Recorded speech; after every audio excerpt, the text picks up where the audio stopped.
বেশ কয়েকটি ঘটনা দেখে মনে হচ্ছে যে এই রাজ্যে যে রাষ্ট্রবাদী সরকার প্রতিষ্ঠিত হয়েছে এবং প্রতিষ্ঠা হওয়ার পর থেকে এই যে বিজেপি সরকার মাননীয় মুখ্যমন্ত্রী শুভেন্দু অধিকারীর নেতৃত্বে যে সমস্ত কর্মসূচি, যে সমস্ত আইনের শাসন প্রতিষ্ঠা করবার প্রয়াস, এইগুলো যেগুলো করছেন, সেই তার প্রয়াসগুলো আর এই যে অনেকটা পরিবর্তন ঘটে গেছে পুরো বিষয় এবং ব্যবস্থাটা, এবং তার সেই বার্তাগুলো বোধহয় অনেকের কানে পৌঁছচ্ছে না, বা অনেকে এখনো পুরো বিষয়টা বুঝে উঠতে পারছেন না যে সত্যি কি ঘটে গেছে।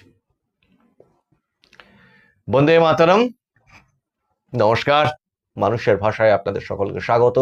আমি প্রবীর রায়চৌধুরী আপনাদের সাথে।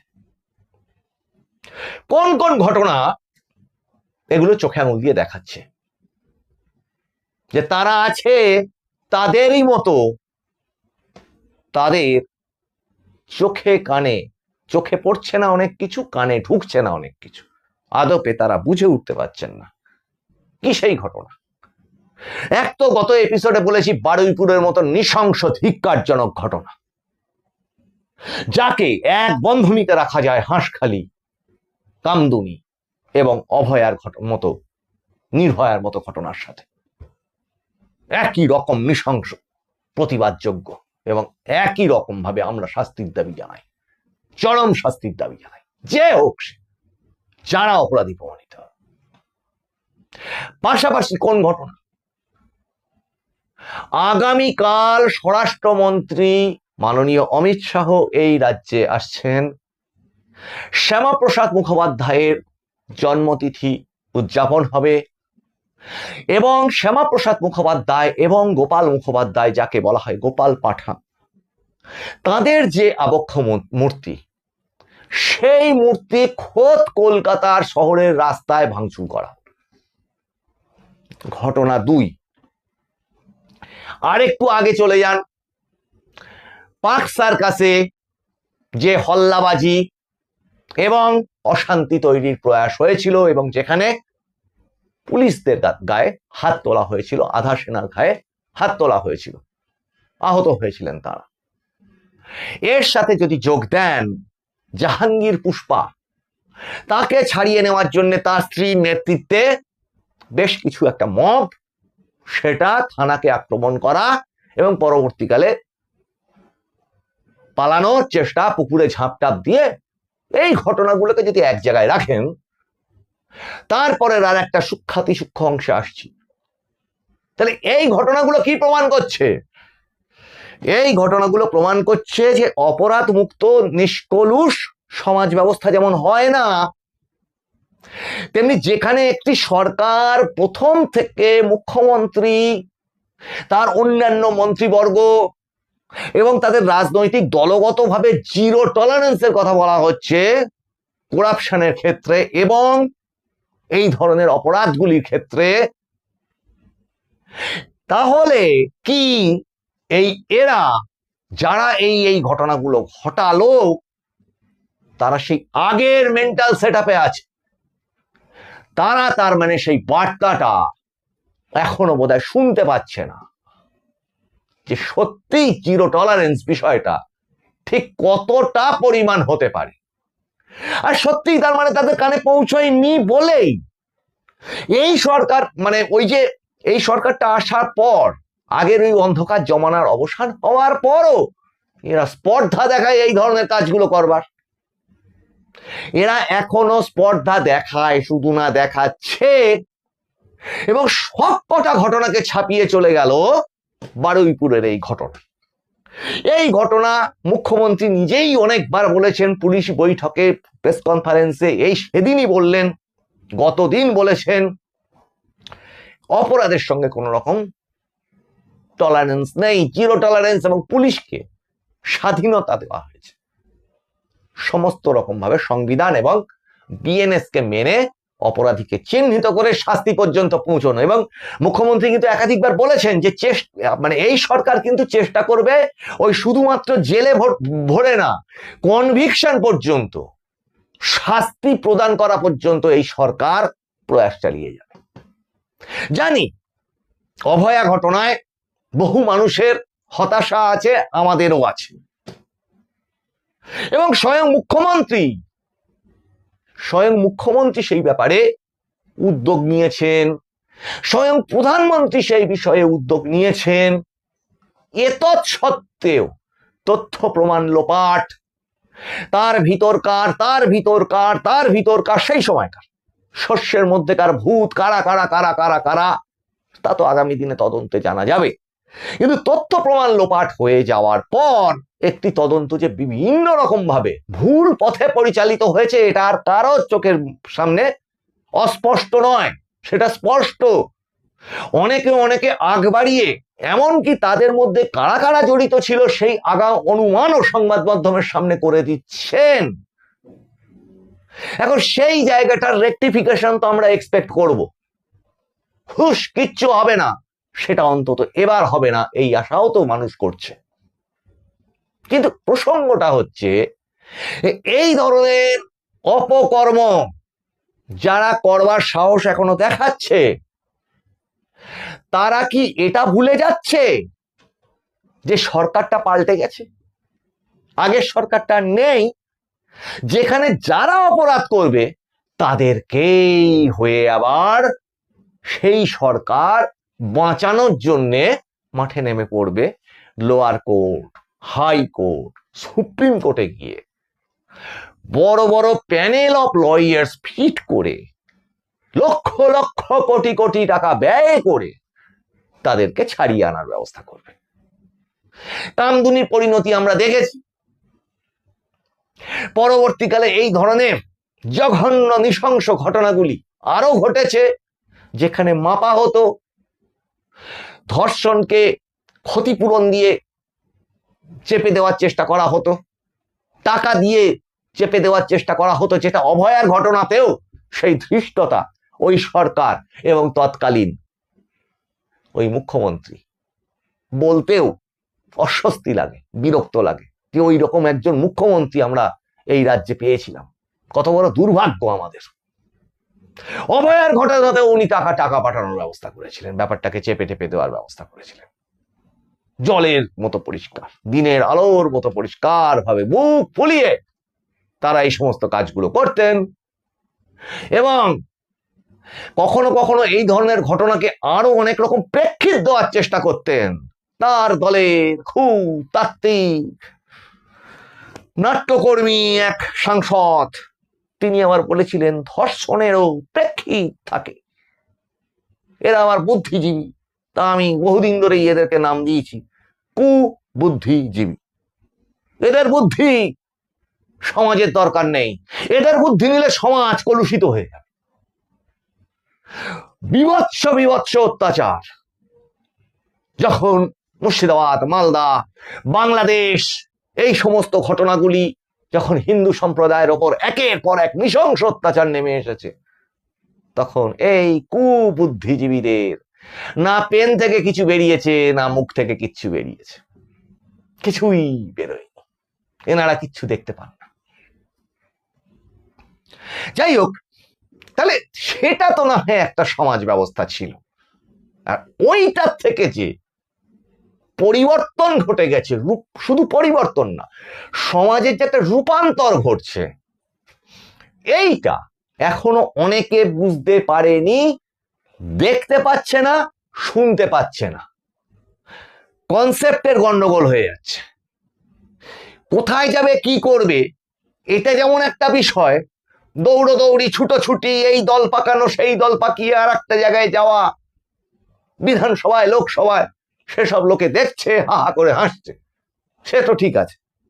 নিজেদেরই পার্টি অফিস নিয়ে নিজেদের দুটি দল টানা হিঁচড়া, সেই দড়ি টানাটানি খেলার মতো চলছে, সেও দেখছে আর হাসছে, ইস কি পরিণতি। কিন্তু তার সাথে সাথে আরো কয়েকটা বিষয়, এই অন্নপূর্ণা যোজনার অফলাইন ফর্ম যারা ফিল আপ করেছিলেন, বহু জায়গায় অভিযোগ অনলাইন ফর্মের অনেকের টাকা ঢুকেছে, এটা এখন সংবাদ মাধ্যম, ফেসবুক, টুইটার সব জায়গাতে দেখা যাচ্ছে। অনেক পৌরসভা, অনেক এই সমস্ত পঞ্চায়েত, এই ধরনের জায়গাগুলোতে ওই অফলাইন ফর্ম কোথাও কোথাও ইচ্ছাকৃতভাবে রিজেক্টেড দেখিয়েছে। বাট তারা কারা? অনেকে পাঠায়নি, বান্ডিল বান্ডিল ফর্ম ওরকম রেখে দিয়েছে। এখন সেই পুরনো ঘুণ পোকা, সেই পুরনো আইপ্যাক সিস্টেম, সেটা কিন্তু এখনো রয়ে গেছে। যেটা আমি বারবার বলতাম যে আস্তাকুল হয়ে থাকা, জঞ্জাল হয়ে থাকা, কীট পতঙ্গ, বিষাক্ত কীট পতঙ্গে ভর্তি হয়ে থাকা একটি ঘরে কিন্তু একটি সুস্থ স্বাভাবিক মানুষ বসবাস করতে পারে না। এই সরকার সেই শুদ্ধিকরণ, সেই ঝাঁট দেওয়া, পরিষ্কার করবার কাজ যেমন করছে, সেই কাজের বিল, যে সমস্ত আইনগুলি প্রণয়ন করছে, সেই আইনগুলি এদের কাছে মনে হচ্ছে, যারা এই কর্মগুলি করছে, করে সরকারকে বিপর্যস্ত করে মজা দেখার একটা প্রয়াস করছে। তারা বুঝতে পারছে না সরকারটা সত্যিই পাল্টে গেছে। তারা এখন আর শাসক দল নেই, তারা এখন বিরোধী দলও না। হয়তো তাকে হয়তো জিজ্ঞাসা করলে সে নিজেই বলতে পারবে না, যারা এই সমস্ত এই অন্তর্ঘাতমূলক কাজকর্মগুলোর সঙ্গে লিপ্ত, যে তুমি ভাই কি দল করো এখন? তুমি তৃণমূল করো? আচ্ছা বেশ, তাহলে বলো তো তুমি কোন তৃণমূল করো? ঋত তৃণমূল করো না কালীঘাট তৃণমূল করো? আচ্ছা ঠিক আছে, ওগুলোও করো না, তাহলে তুমি কি করো? তাহলে তুমি পার্লামেন্ট দল করো, এনসিপিআই, সেটা করো। সে গালে হাত দিয়ে কিন্তু ভাবতে বসে যাবে সত্যি সে এবার কি করে। ভাবুন ভাবুন, আপনাদের অবস্থা এই হয়েছে এখন। আপনারা এখনো বুঝতে পারছেন না যে এই রাষ্ট্রবাদী সরকার একটি সুস্থ সমাজ গড়ে তোলবার চেষ্টা করছে, এবং অনেকের গোসা হচ্ছে তাতে। তাতে নাকি অনেকের জীবিকা নষ্ট হয়ে যাচ্ছে। অবৈধ কার্যকলাপ, অবৈধ ব্যবসা, সমাজকে কলুষিত করতে পারে এই ধরনের কাজকর্ম, তার সাথে জড়িত যে সমস্ত ব্যক্তিবর্গ সেই ধরনের অবৈধ কাজকর্ম, নারী পাচার, শিশু পাচার, ড্রাগ পাচার, অস্ত্র পাচার, তার সাথে জড়িত সেইগুলোকে যাতে করা যায়, কোথায় করা যায় তার সাথে জড়িত হোটেল রিসর্ট ব্যবসার মোড়কে সেটাকে চালু করে রেখে দাও। সেইগুলিতে যখন অবৈধ নোটিশ পড়ছে, ভাঙার অর্ডার পড়ছে, তখন অনেকের মুখ শুকিয়ে যাচ্ছে, আর খুব গুসা হচ্ছে, খুব রাগ হচ্ছে, আর বিবেকের ডাক জাগ্রত হচ্ছে। যা অনেকের কর্মসংস্থান নষ্ট হয়ে যাচ্ছে। আচ্ছা, অবৈধ কর্মের সঙ্গে জড়িত, বেআইনি কর্মের সঙ্গে জড়িত, সেটা লক্ষ কোটি টাকার উপার্জন হতে পারে, সেটা কোন ধরনের কর্মসংস্থান বলা হয় তাকে? তাদেরকে উত্তর দিতে হবে এটা। আর যদি সেই কর্মসংস্থানকে তারা সমর্থন করে, তারা এটাও বিচার করে উত্তর দিক যে এতে করে তাদের পরিবারের সন্তান সন্ততি, আগামী ভবিষ্যৎ, তাদের ভবিষ্যৎ কি হবে, তাদের উপকার কি হবে। একটা সময় গিয়ে তো শুদ্ধিকরণে যেতে হবে সমাজটাকে, আর সেইটার দাবি নিয়েই মানুষ এই সরকার গঠন করেছে। কিন্তু একদম গ্রাউন্ড লেভেলে, যেখানে যেখানে বিজেপি হয়তো বিধায়ক হিসেবে জেতেনি, সেই সমস্ত জায়গায় এখনো পঞ্চায়েতে, পৌরসভাতে অধিকাংশ পালিয়েছে। অধিকাংশের কোনো দলই নেই এখন, কারণটা তো একটু আগে বললাম, দলই নেই, নিজেরাই বুঝতে পারছে না কোন দলের তারা আছে। কিন্তু স্বভাব ছাড়তে পারেনি, এই লুটের স্বভাবটা ছাড়তে পারেনি, অপরাধ প্রবণতার মন ছাড়তে পারেনি। তার কারণ এরপরে কি করবে, কি খাবে, এই নিয়ে দিশেহারা। এই জায়গাটা খুব ইম্পর্টেন্ট। এবং সরকারি ক্ষেত্রেও যে সমস্ত বিল এসছে, এগুলো কিন্তু ওই বইতে লিখে আলমারিতে তুলে রাখার আইন নয়। এই আইনগুলো কিন্তু এবার প্রয়োগ হবে। বারুইপুরের ঘটনায় মুখ্যমন্ত্রী অবিলম্বে কঠোর অবস্থান দেখিয়েছেন, আর দৃষ্টান্ত তো থাকবেই। কিছু কিছু দৃষ্টান্ত আমরা চারপাশে দেখতেও পাচ্ছি যে পুলিশ কি কি কাজ করছে। কাজে এই স্বভাবগুলো যদি দ্রুত ছেড়ে বেরোতে পারে তারা, এক, অথবা সরকারকে এর থেকেও দ্রুত এবং কঠোর অবস্থান নিতে হবে। এদেরকে যদি, এদের প্রতি যদি কোনো রকম সহানুভূতির জায়গা তৈরি হয়, তাহলে এরা কিন্তু আবার সেই অরাজক অবস্থা তৈরি করবে। সেই জায়গাটার কোনো রকম সুযোগ দিলে হবে না। এক তো বাংলাদেশি অনুপ্রবেশ, ওদিকে অনেকটা পরিমাণে পালিয়েছে, কিন্তু এখনো পর্যন্ত এখানে এসআইআর তালিকার বাইরে, ভোটার তালিকার বাইরে, প্যান কার্ড, পাসপোর্ট, এই সমস্তর বাইরে একটা, যাদের কোনো ডকুমেন্টই নেই, প্রয়োজনও পড়ে না, সেরকম একটা বিশাল সংখ্যক মানুষ কিন্তু এই সমাজটার মধ্যেই আছে, যারা বদ্ধপরিকর। তাদের মূল শত্রুকে নরেন্দ্র মোদী, তাদের মূল শত্রুকে শুভেন্দু অধিকারী ওপার থেকে, বাংলাদেশ থেকে বিশাল বিশাল মিছিল বার করে ফেলছে। অবাক কাণ্ড।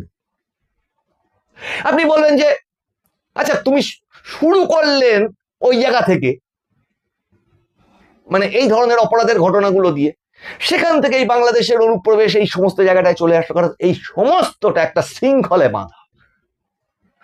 মানিচেন তার সাথে ওই বলেছিলাম না, অশিক্ষা, অস্ত্র আর অর্থ, এই দুটো মিলে, তিনটে মিলে হয়ে যায় অরাজকতা, অন্ধকার। তাই হয়েছে। এটা কোনোটার সাথে কোনোটা বিচ্ছিন্ন নয়, এদের প্রত্যেকের সাথে প্রত্যেকে জড়িত। এদেরকে সম্পূর্ণভাবে শাস্তির দোরগোড়ায় নিয়ে গিয়ে ফেলতে হবে। আর যারা বাপু এ দেশের ভাগো ভাগো ভাগো করে একদম ওপারে পাঠাতে হবে। এবং সেই কাজটা আমার ব্যক্তিগতভাবে মনে হয়, শুধু দর্শকবৃন্দ আপনারাও আপনাদের কমেন্টে জানান, সেই কাজটা বোধহয় এই উন্নয়নমূলক কর্মসূচি, অন্যান্য মানে আমাদের এই যে বিজেপি সরকার, তার যে অন্যান্য যা কর্মসূচি আছে সেগুলো যেমন চলছে, তার আগে এই ঘর ঝাঁট দিয়ে একেবারে ধুয়ে মুছে পরিষ্কার করাটা খুব জরুরি। তার কারণ এই যত সরকার ভালো ভালো পদক্ষেপগুলো নিতে যাবে, এরা ঠিক কিন্তু এইভাবেই এরা এই বাধাগুলো দিয়ে যাবে। সেই সিপিএম আমলের স্বভাব, পরবর্তীতে আইপ্যাক তৃণমূলের স্বভাব এরা এখনো ত্যাগ করতে পারেনি। এরা লুটে খাওয়াটাই স্বভাব। কাজে এদেরকে নাল অ্যান্ড ভয়েড করা, এদের এই কাজকর্মগুলোকে নাল অ্যান্ড ভয়েড করে দেওয়া, সেইটা অত্যন্ত আশু প্রয়োজন। কাজেই যারা এখনো পর্যন্ত, যাদের কানে পৌঁছচ্ছে না সরকারের কঠোর বার্তা, জিরো টলারেন্স, তাদের জন্য এই বারুইপুরের ঘটনার পর কিন্তু একটা বার্তা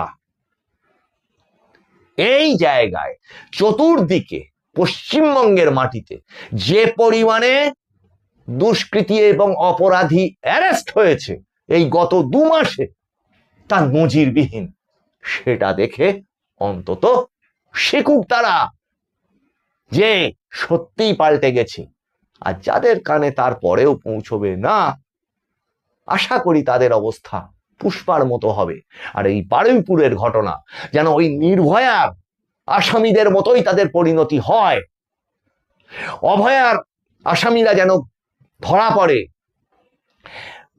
কামদুনি, হাঁসকালি, এই সমস্ত ঘটনাগুলো, আরো যত জঘন্য ঘটনা আছে, এই রকম নৃশংস ঘটনা আছে, সবগুলোকে এক জায়গায় করে আলাদাভাবে ভেবে তাদের দোষীদের শাস্তি সমাজের দাবি, সভ্য সমাজের দাবি। এবং অবশ্যই এই সরকারও সেই শাস্তি দেওয়ার দিকে বদ্ধপরিকর, এই আশা রাখি। শুধু দর্শকবৃন্দ, এই এপিসোডগুলো কেমন লাগছে আপনারা জানাবেন। আপনাদের সমর্থন আশা করি, সাবস্ক্রিপশন আশা করি। আপনারা সাবস্ক্রাইব করুন, 1 সেকেন্ডেরও কম সময় লাগে। লাইক, শেয়ার আপনাদের ইচ্ছা, আপনারা মতামত জানান, এবং শেয়ার করলে আপনার মতামতটা সকলে দেখতে পাবে, জানতে পারবে আরো বেশি পরিমাণে।